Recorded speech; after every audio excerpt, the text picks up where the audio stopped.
Okay, welcome everyone to the Brett and Larry podcast show from Coronado, California tonight. So we have a lot of famous stars on the show, don't we, Brett? Famous athletes We have and stuff. famous stars and infamous people. Politicians, right? Why do we have just like a regular person tonight? I don't know what the heck we're doing, but we got this guy named Dr. John Meisner. He's just a chiropractor. No, but you guys say he's more than really that. great, so Yeah. I'm excited about this show.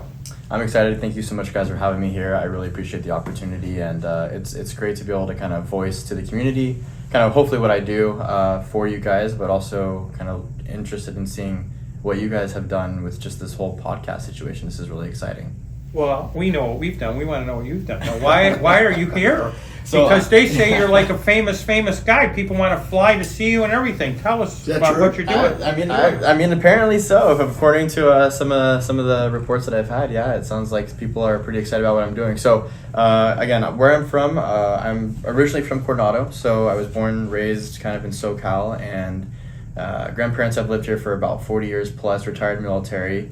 I started with my early academics starting at Mesa Community College, worked my way up into San Diego State. So I was a SDSU Aztec guy. And then from there, I went to the doctor program up in LA, where I studied for about 4-ish years in medical and in the science health-based academics. And I was able to transform myself into the professional that I am today, which is treating the local community of Coronado Island with chiropractic medicine. So pain, back. My wife's got a sciatica that's driving her nuts. So that kind of stuff. Yeah, it would be, I mean, anything from low back pain, neck pain, acute pain, traumas, car accidents, anything that really would announce some sort of, discrepancy in the biomechanical chain and in the body. So any aches and pains, yes, but we're also looking for wellness, right? As a chiropractor, I am trying to teach and educate the patient that you want to feel as good as long as you can, right? So we're living longer, and how do you want to feel when you get to 70? Those are the choices we make starting at 30, 40, 50 that will ultimately dictate that. So that's my goal in the office, is not only to treat the patient, but to educate them on what we're doing with their health on a daily basis. So how did you decide to become a chiropractor? What was it about that you said, I want to do that? It made sense to you because you're very talented. I know you do a lot of varieties of other things that you're very good at, but why that? I get asked that a lot, and the whole like why and your why, and honestly, for me, I've always been very involved in fitness and health personally, but I've watched chiropractic help my family, my grandmother suffering from chronic migraines, using this as an alternative to heavy medications, taxing the liver, taxing the kidneys. So again, doing things as conservatively as possible with the natural ability of the body to heal itself. So my grandmother's, managed her migraines with chiropractic care. My mom was getting chiropractic care when she was pregnant with me. Actually, one of the chiropractors in National City, Chula Vista area, and he's still in practice today, and he's been practicing longer than I've been alive. So I've actually treated, just a few days ago, I actually treated some of his patients in his office for him. He was out of town. Can you say the name? Yeah, Dr. Broadbeck. He's a DC chiropractor out in Chula Vista. Okay. So I'm treating some of his guys. But really what it came about was just me wanting to help people on a daily basis. I wanted to do something that not only fulfilled my inner desire to give back, but I'm just fascinated by science. I started out with marine biology. I was really interested in underwater stuff. And then I kind of went above land and started getting into the fitness industry. I didn't get bored of it, but I started to get more into the science physiology of it. And I really enjoyed studying things on a micro scale as well as a macro scale. And that led me to the holistic nature of chiropractic, right? As we can't say it in California, but as a chiropractic physician, recognized nationally, we're trying to help the patient look at wellness and health from a different lens, one that is, again, more preventative, more long-term, versus, hey, here's a problem, here's a fix, but a lot of times those fixes in the general allopathic method is temporary or not really a long sustaining solution. Interesting. Including medication. Like some of these things have lists of side effects, right? And I don't necessarily disregard them because everyone that needs diabetic, intervention needs insulin potentially. But there's also type 2, which is diet-based, and we can actually get some of these patients off of You're meds. working on that too? So my goal, it's more functional medicine. So my goal is to try to intentionally educate the patient on how they can, get off as many meds That's as they very good. can Yeah, safely. great. And I work with their primaries, and it's an integrative approach to living a healthy life. That's really good. But going back to why, it was just this inner desire to help people. And I've done sports my whole life: horseback riding, judo, surfing here in Coronado, La Jolla Shores. Messing up my back, wiping out wrong, going to see Dr. Broadbeck, going to see chiropractor. So if I've used it throughout my whole collegiate as well as my sports kind of upbringing. And I know I've treated several volleyball players. I treat some of the SEAL guys. So anyone that's active, I always say, hey, this is something you should have in your arsenal or in your toolbox on increasing your wellness and the way you feel from day to day. I would have never thought that you go to a chiropractor and he helps you with your diet. Sure. Do you ever think that? Yes, I would, because I have a lot of people that are involved with the industry. But yeah, because it's a holistic approach to everything. Yeah. It's Wow. about wellness. Yeah. Very and good. if you think of pain, right? Pain is really just something that's developed in the brain. It's inflammation that we're actually tackling. And when it's on a low-grade chronic situation, that's when you start turning cells into cancer cells. That's when you start really fatiguing the body on an internal scale. So diet plays a role in how inflamed your body is, or aka how well you even respond to chiropractic treatment. Because if you're already on fire and you're trying to calm the nervous system down, I mean, you can do all the right things or all the wrong things and not address some of these other facets, and you're just going to get better results when you're checking your diet. So those are things we go over in the office. I don't have any pain right now. Do you have pain? No. We're lucky. So the fire he's talking about, I mean, there's, I would think there's probably, in the last X amount of years, we've seen probably more cases of arthritis. Yep. That'd be a symptoms of fire you're talking about, right?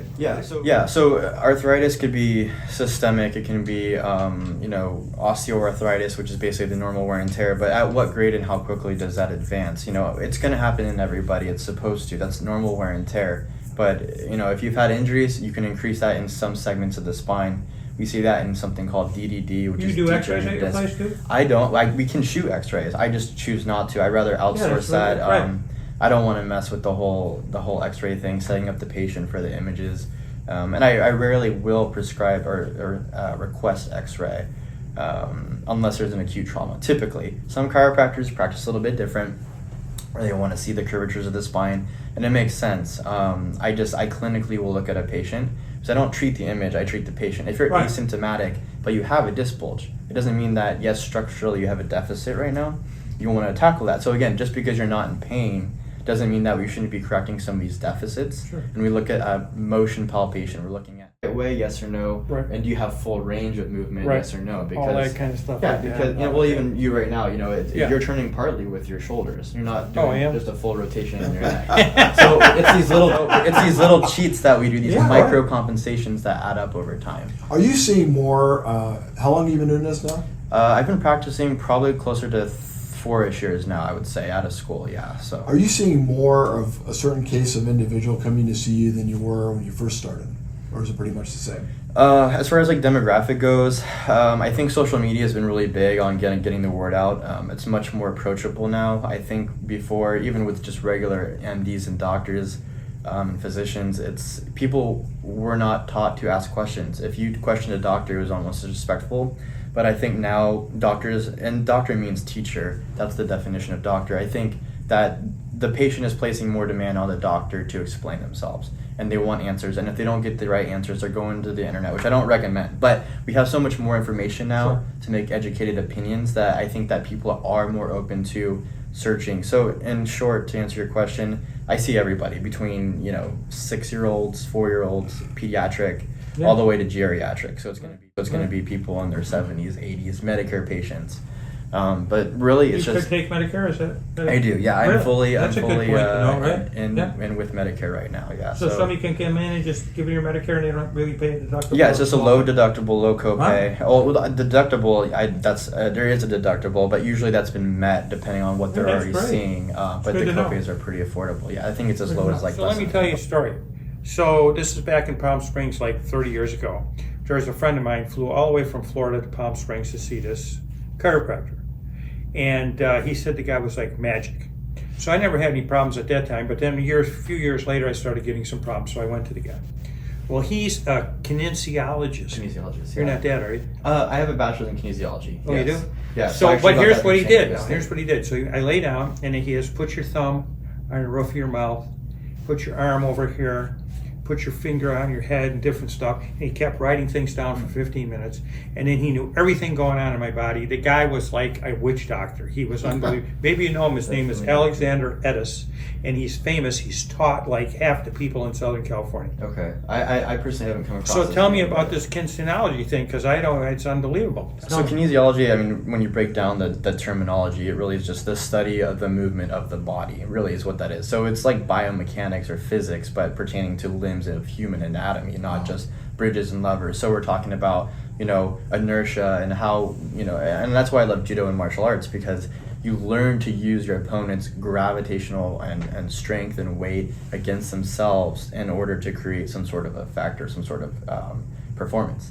But yes, kinesiology is the study of the human body and the movement of that. So that he might be more motion actor, and everyone has a different philosophy in the sense of like more exercise, more stability. So my philosophy is that you need to create motion in the body, you need to create less of interference, and then you start building. Once you mobilize, then you stabilize, and then you strengthen. So you build the patient up. You don't just go, okay, we're just going to go straight into heavy deadlifts and squats.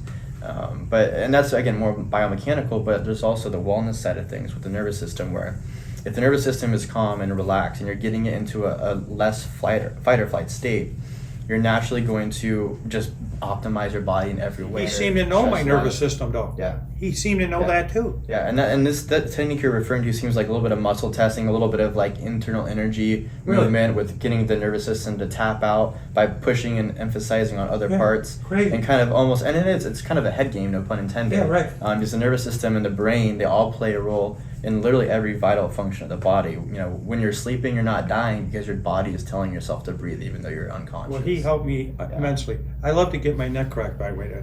Oh, I love it. Oh, my God, I love it. And You ever get it done? I have. Oh, it's great. It's a feel-good sensation for sure. But and I always tell patients, it feels good, but really the it's like chess. What I'm trying to do is I'm trying to actually create movement and performance in the body by being strategically with these adjustments. So when somebody says just adjust me, it's much different than somebody just going, I'm just gonna crack my neck, because you can do that at home. You get a little bit of a dopamine release. Really? Yeah, you get a little bit of a feel good. So that's why when you're stressed, you see can some crack people. your own neck at home? I don't recommend it. Can you? Yes. Can you jump off high, stories and land, play yourself? But I don't recommend it. Not. So how could you take care? That's how the Hunchback of Notre Dame got started. He That's started right. cracking All his right. neck, Right. How would you We're just treat? hanging out with gargoyles, having too many conversations. How do you treat three-time Mr. Universe? How do you treat big guy like this, huh?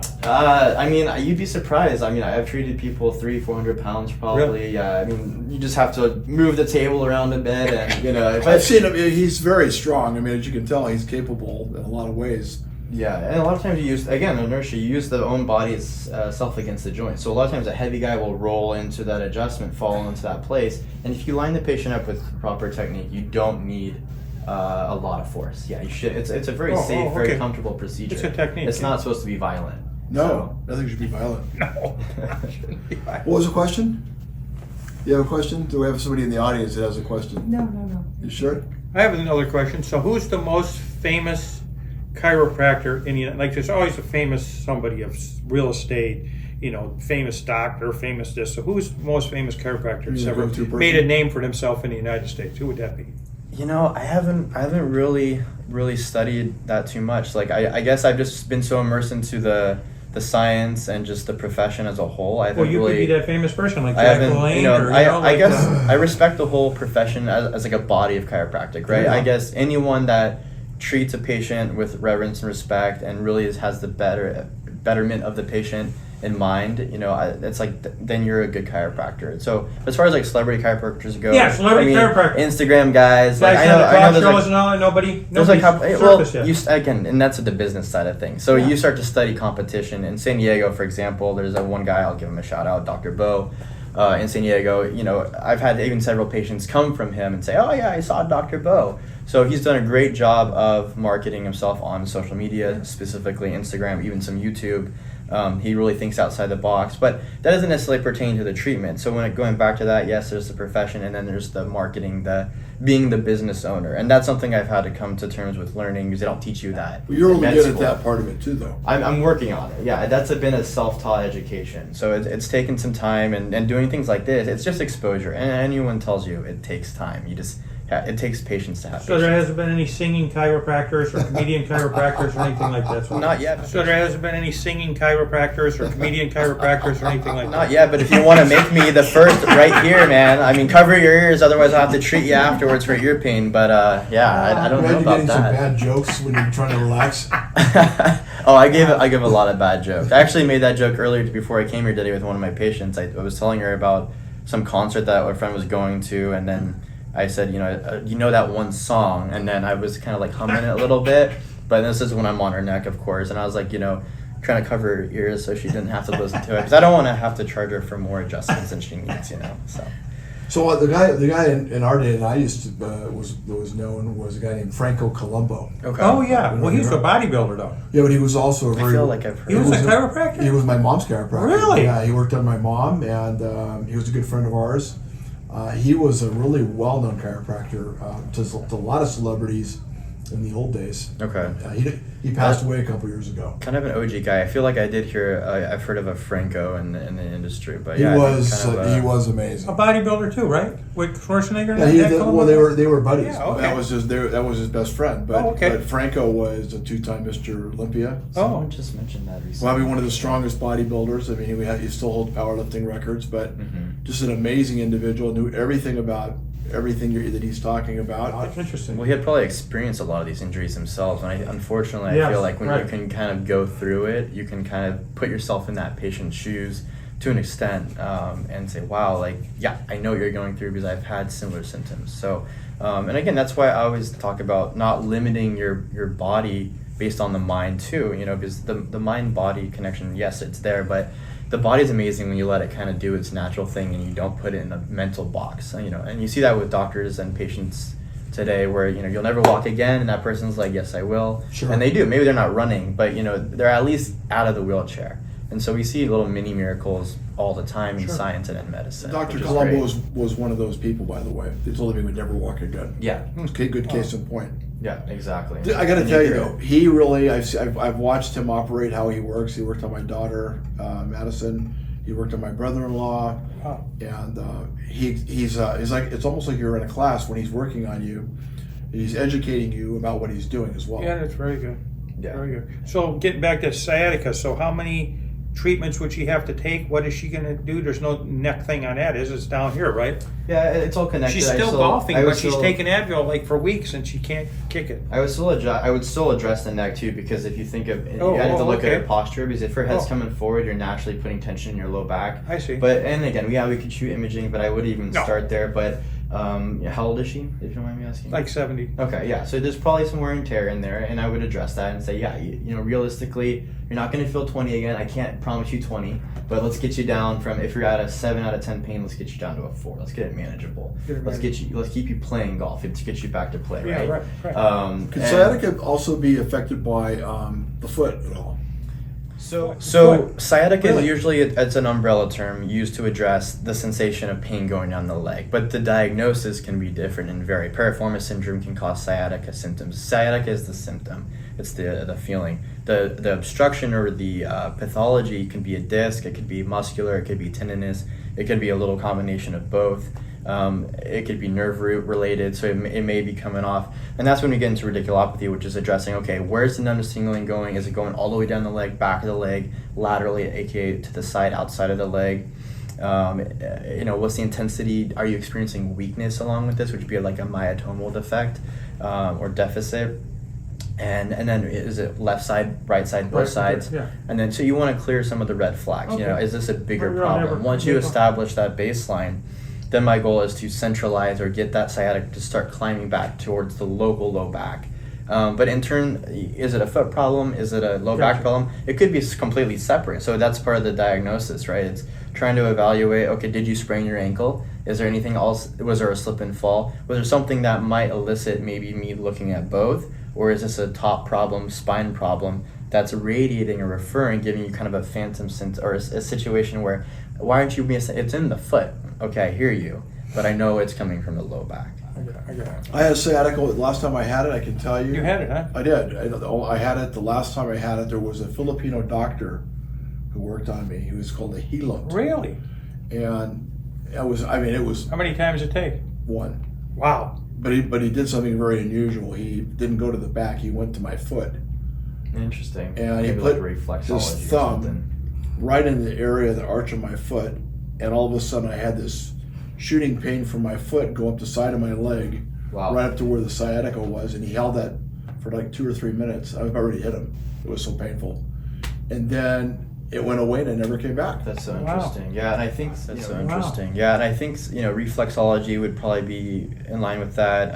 Also, fascial planes. We talked about that a little bit. So the myofascial system works in three-dimensional matrices, and it has different points. Actually, there's an Italian guy who probably appreciate this, but his name's Luigi Stecco, I believe was his name, or Antonio Stecco. Stecco is the last name, but the technique is called stecco-fascial manipulation, which I did several courses in this and extracurricular while I was going through all the other studies, because why not? And it talked about the 3D matrix, and so the whole assessment is figuring out where these points are, but they can stem all the way down to the foot. So what you do with their exam is you essentially, and it's only offered to medical doctors, it's fascial manipulation, it's an Italian thing. You know how to do that too a little bit? Yeah, so I've had a background in that, but you basically can start from the ground It's up. like a checklist of things you go through, right? Yeah, you're actually, is this one more tender? Is this one more tender? Okay. And then you're taking notes and you're figuring out, is it a linear? Is it spiraling? What is the pattern? And then you go from birth, you go from straight up trauma from the canal, getting yanked out to, how, like, let's go back. What was your injury? Sometimes people think of like, well, last week I had for dinner, I can't remember. Some people go, well, I had a surgery, but the real trauma was when I was 6 years old and I was on a jumpy house and I fell off and I twisted my neck. And then that small compensation throughout the entirety of her life was never truly addressed or even worked on, and then she let her body kind of grow with it, and so then these lines of tension develop over time and then they just thicken. So I mean, it's not unreasonable to say that maybe he was hitting some fascia points, and I don't know his methods, but that's the point is, like, all these therapies, and as a chiropractor I don't ever disregard it because they're there for a reason, because they work and people get relief from it. So We got his address going by on the screen? Okay, Good. so your office is behind the bank? Yeah, so directly behind US Bank, open parking lot, very easy access. We have patient parking specifically for you guys, but then we also have just a big lot for it. But yeah, right in the Rite Aid Vons, US Bank, the behind old the Village movie Theater. theater, behind Orange right there. Exactly. 100 feet behind. Yep. It's a great area. Yeah, it's perfect. It's right there on the corner, and it really helps when people can swing in, get their appointment, and move on with their day. So Brett and I are getting into dating matchmaking too. Oh, Are you beautiful. single? Are you single? I'm currently not single, no. Oh, okay, because we were going to make a pitch on air for you. So I mean, you can still do that if you want to pay. So I'll date them on the table. Oh, okay. It'll be a wellness date. Now we get you a gig on a soap opera. Would you take that? I would. I don't know what soap and opera I would be able to handle, but I'm all about hygiene. So especially. So he's taking girls. So if you go see him, just go there for business. No. Well, why else would what other reason would they go there for? I'm all about business, man. That's Business good. of the body. So, That's good. but yeah, Well, you're a nice looking kid. I appreciate that, Yeah. and I appreciate your time. And so my girlfriend and I actually we have our own little modeling thing on the side. It's called Really? the Model Dog. See, yeah, I she knew- was a physical therapist, so she's also a doctor of PT, and she does home health. But Oh. we're actually having a shoot here in Coronado for a local restaurant, so we're going to be doing some of that Okay. for him and bringing in 4 models, a makeup hair artist, and a couple photographers. But we've traveled throughout San Diego. We've even just went to North Carolina and did a shoot there. Wow. So mostly weddings, so kind of building portfolios for people, banquets, getting establishment of different businesses for them. But we've had several pay gigs too. We've done like stuff in Mexico.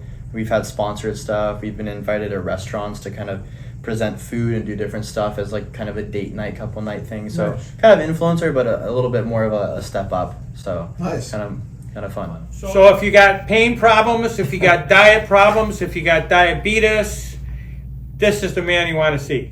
And if I'm not the guy, I'll send you to the one you want to see. That's right. Yeah. Dr. We John play Meisner, together. I really appreciated spending time talking to you today. What about you? I had a great time. Yeah, Every it was time I awesome. talk to you, I feel like I learned something new each time. Yes. Hey, it's I all learned a about lot.